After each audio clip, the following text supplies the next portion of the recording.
Yes, Kenya. Tamu sana, yes.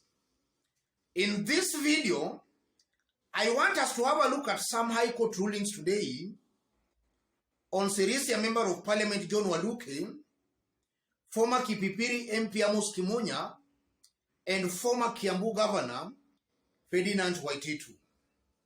But before we do that, I want us to have a look at a post by Moses Kuria, most probably informed by the High Court rulings on the three politicians.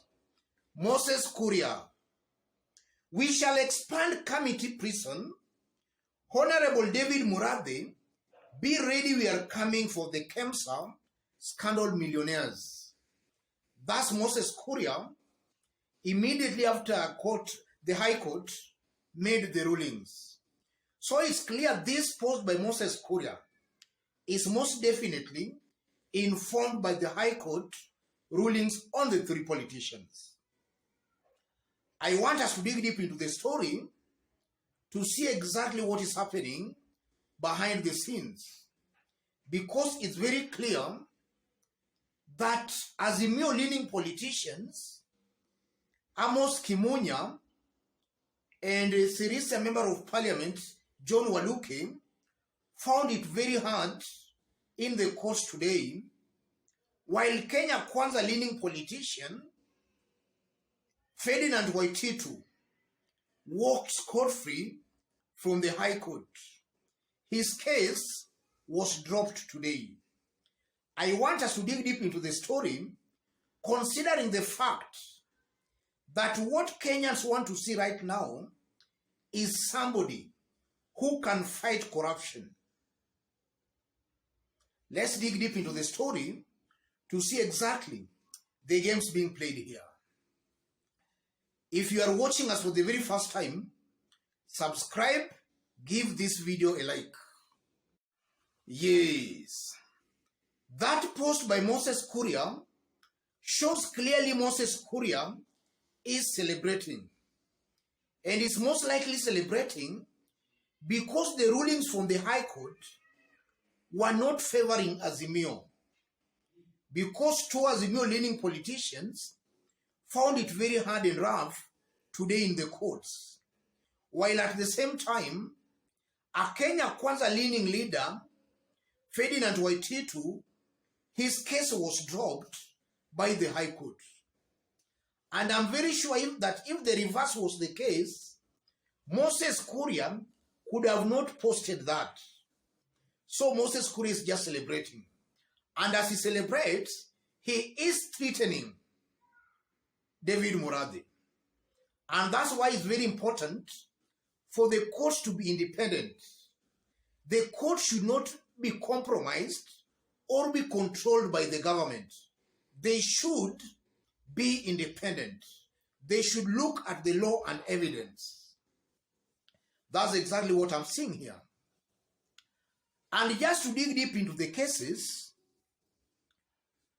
if you look at Amos Kimunya's case, in 2020, Anti-Corruption Court acquitted Amos Kimunya of a 60 million land case in Nyandarua, in that the prosecution argued that Amos Kimunya transferred a public land to a private entity, to a company that some of the shareholders in the company that Amos Kimunya transferred the land to, some notable shareholders were the late President Mwai Kibaki and Mamalusi Kibaki.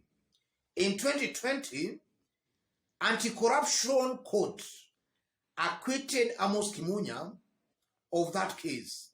And the court made it very clear in 2020 that the prosecution failed to prove that the land was a public land. So today, High Court actually revoked that. So Amos Kimunya most likely will stand trial again. That's exactly what is happening here. And if you look at that case very carefully, you can just see for yourself that the prosecution in that Uhuru Kenyatta was the president and Amos Kimunya was a close Uhuru Kenyatta associate and actually the majority leader, the government might have actually played a role in making the prosecution not to present enough evidence or a strong evidence.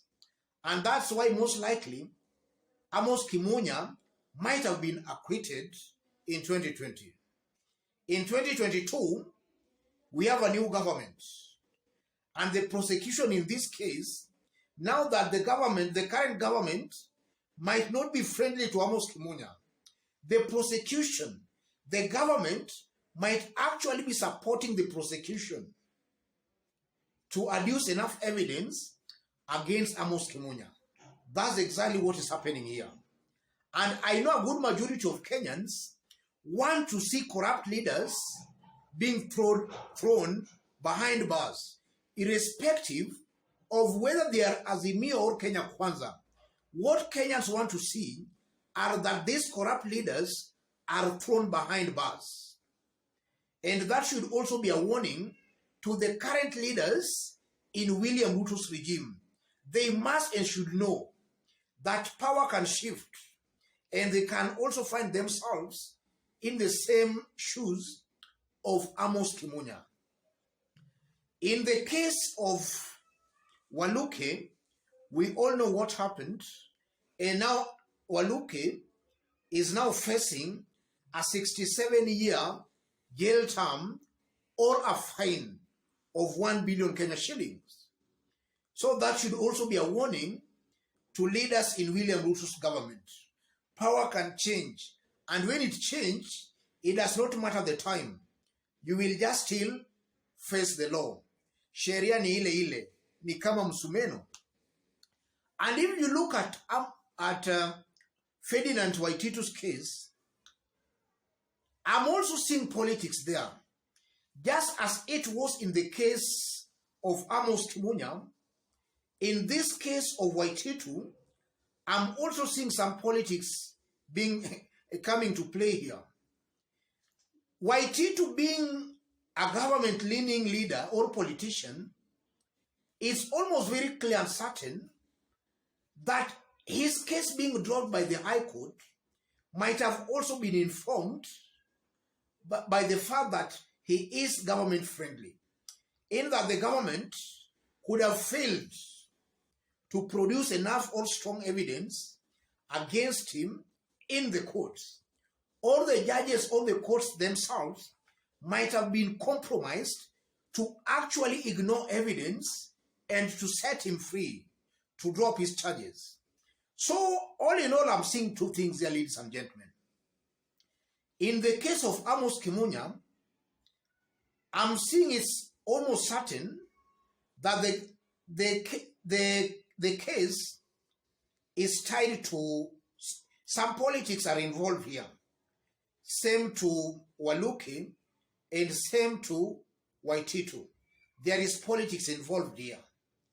And either our judges are also being caught into the political games by Kenya Kwanza and Azimio, or maybe enough evidence is not being produced in the courts. But all in all, our courts must be independent. They should not be allowed to be compromised. That's what I'm seeing here, ladies and gentlemen. And even before I conclude, it's almost certain and very clear, and I'm seeing a very high possibility where if Waluke most likely could have been on the side of the government, then maybe the cases could have not taken that sudden or that trajectory. We are still waiting to see on how the case will continue or rather will proceed, assuming Waluke appeals the ruling of the High Court. If you are watching us for the very first time, subscribe, give this video a like. And to our fans and subscribers here, I'm very much humble, very grateful for the kind of support you are giving me here. Any other person who would want to support the channel, I've pinned my number on the comment section. Contact me through the number. Let's meet in our next analysis. Thank you. God bless you.